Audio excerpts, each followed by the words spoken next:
हज़रत मौलाना मज़हरुल हक साहब ने पटना स्थित गंगा तट पर एक भवन का निर्माण करवाया।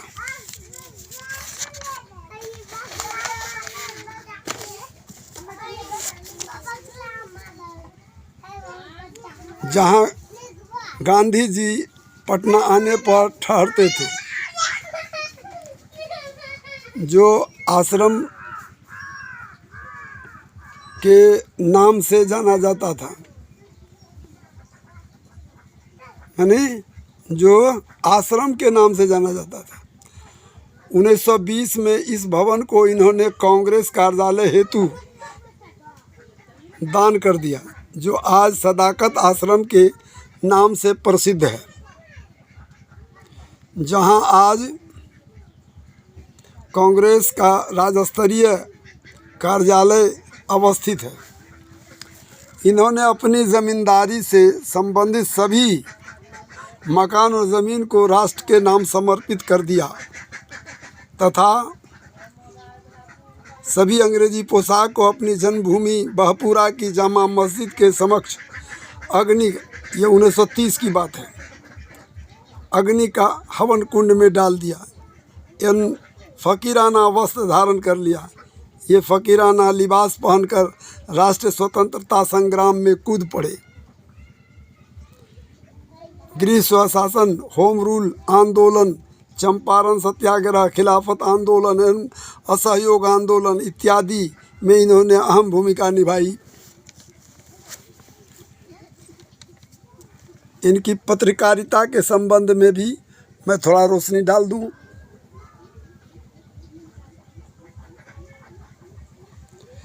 1920 में इन्होंने सदाकत आश्रम से द मदर लैंड नामक एक समाचार पत्र प्रकाशित करना प्रारंभ किया, जिसमें ये अपने आलेख में अंग्रेजी सत्ता के विरुद्ध प्रकाशित करने लगे। सरकार के विरुद्ध आलेखों के परिणाम स्वरूप इनको 5,000 रुपये तथा 3 वर्ष की कारावास की सज़ा हुई थी। राष्ट्र के राष्ट्रीय समाचार पत्रों के संपादकों ने इन्हें देशभूषण की उपाधि से सम्मानित किया। इनके इस गिरफ्तारी के विरुद्ध राष्ट्रीय समाचार पत्रों ने आवाज़ उठाई तो विवश होकर अंग्रेजी सरकार ने इन्हें रिहा कर दी। अब और आगे चलिए।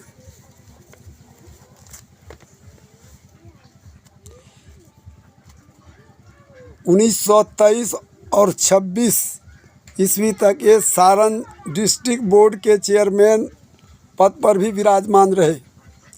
1926 में इन्होंने अपनी जन्मभूमि पर अवस्थित भवन मदरसा इस्लामिया बहपुरा बिहटा पटना बिहार को दान स्वरूप लिख दिया, जो भवन आज भी मौजूद है।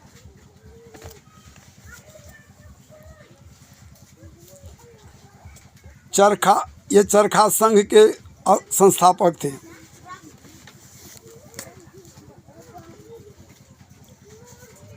दिसंबर 1924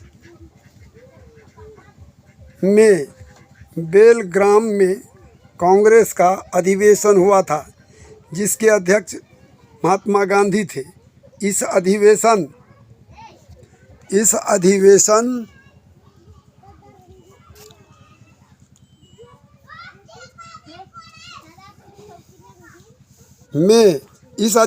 में खादी वस्त्र उत्पादन में वृद्धि पर विशेष बल दिया गया।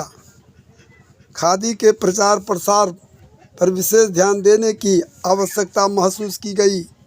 गांधी जी ने इस सभा मंच से सभी भारतीय से आह्वान किया कि सभी भारतीय खादी वस्त्रों का व्यवहार करें। खादी वस्त्र तैयार करने हेतु चरखा संघ स्थापित करने पर काफ़ी बल दिया गया। बिहार में चरखा संघ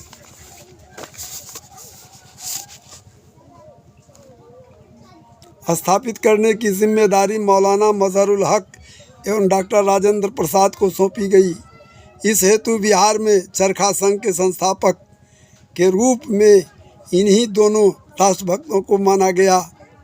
ये भारतीय स्वतंत्रता संग्राम के संदर्भ में कई बार हिंदू मुस्लिम एकता के पक्षधर रहे, इसलिए इन्हें राष्ट्रीय एकता के ध्वजधारी कहा गया। अब देखिए 1927 में हिंदू मुस्लिम सांप्रदायिक दंगों में बच्चों की मृत्यु को देखकर इन्हें काफ़ी हार्दिक कष्ट पहुंचा, जिसके फलस्वरूप इन्होंने राजनीति से संन्यास ले ली। इनका नारा था कि हम हिंदू हों या मुसलमान, हम सब एक ही कश्ती में सवार हैं, जिएंगे तो एक साथ, मरेंगे तो एक साथ। ये इनकी आवाज़ थी। इनकी मृत्यु 17 दिसंबर 1929 को इन पर आंशिक पक्षाघात का आक्रमण हुआ। उपचार के संदर्भ ही 2 जनवरी 1930 को फरीदपुर, हुसैनगंज, सीवान, बिहार में इनका देहावसान हो गया। इनकी राष्ट्रभक्ति, समाज सेवा, त्याग एवं दान की क्षमता से हमें प्रेरणा लेकर हमें राष्ट्रभक्त, समाजसेवी, त्यागी और दानी बनना चाहिए, क्योंकि हमारे इन सद्गुणों से ही इनकी आत्मा को शांति मिलेगी। तो 2 पार्ट हो जाता है, मिलाना पड़ेगा, एक बार कट गया था किसी वजह से।